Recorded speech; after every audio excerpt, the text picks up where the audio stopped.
আপনার সাথে একটু কথা আছে। এখানেও? আপনাকে এরপর থেকে কখনো বিরক্ত করবো না। আপনার কাছে 10 মিনিট সময় চাইছি, প্লিজ। ঠিক আছে, বলুন কি বলতে চান। আপনাকে আমার ভীষণ পছন্দ।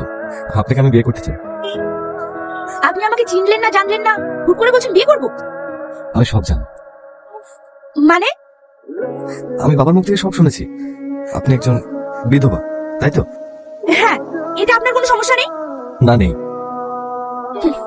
আপনি জানেন সমাজে বিধবাদেরকে কোন চোখে দেখে? জানি। কে কি বললো তাতে আমার কোনো যায় আসে না। আপনাকে নিয়ে তো আমি থাকবো। আপনি পাগল হয়ে গেছেন, প্রায় এসব বলছেন। কেন? আপনার জীবনে তো একটা অ্যাক্সিডেন্ট ঘটেছে, এখানে আপনার দোষ কোথায়? আপনি বিধবা বলে কি আপনার জীবনটা থেমে গেছে? আপনি কি নতুন করে শুরু করতে পারেন না? না, পারি না। এই যে বড় বড় কথা বলছেন, এটা আজ আছে, বিয়ের পর আর থাকবে না। পরিবারের সাথে সাথে আপনিও আমাকে কথা শোনাতে ছাড়বেন না, বোঝা গেছে?